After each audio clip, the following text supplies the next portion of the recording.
Let's take a moment and we'll walk through the system settings on Pioneer's AVH-280BT. So we'll just touch the gears up here, and we're going to go to the toolbox that is our system settings, and we'll start off with the AV source settings. We'll open that up, and here we have our radio settings, and for more information about the radio settings and the local settings, check out the AM/FM tuner video. Go back up. Here is Bluetooth audio, and this means that Bluetooth audio will show up in our source list and on our source home screen. If you don't use Bluetooth audio on a regular basis, you can switch that off and it won't show up on your screen. But I use Bluetooth audio all the time, and so I want Bluetooth audio definitely turned on and in my source list. So we'll leave that on for right now. We'll go back up.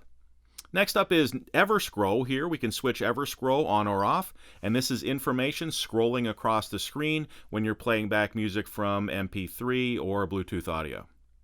Next up is our auxiliary input, and if you use the auxiliary input, which is on the back of the head unit all the time, you want to keep that switched on, and that'll make it in the source list. If not, you can switch it off so it won't show up in your source list.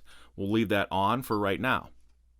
Next up is our camera settings, and for more information about the camera settings, be sure to check out the backup camera video. But here we can get into the camera settings and switch the camera on or off and check the polarity of the camera of the backup camera so it'll switch on or off for us. Here is the system language. Right now we have it set to English. We can open that. We have a number of different languages to choose from.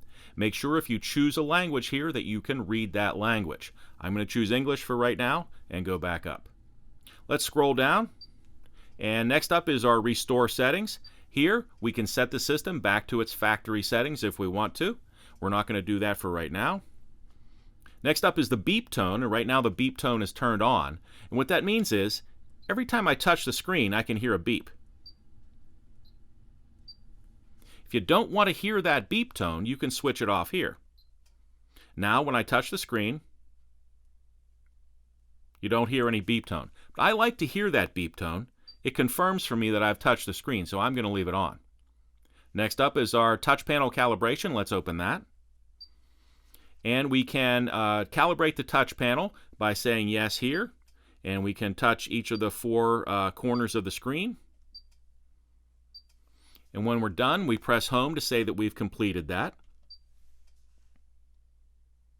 If you want to move on and do a finer calibration, you can also do that, but I'm going to press and hold the home button here for a couple of seconds to complete the calibration. We'll go back to the gears and scroll down. Next up is our dimmer settings, and for more information about the dimmer settings and how to use the dimmer timer, you can check out the dimmer video. We'll go back up, and finally we see our picture adjustment. Picture adjustments are available when the parking brake is engaged on the vehicle, and we can adjust the picture for the source screens and for the rear view camera. When you're done with that, you can just hit the X to escape.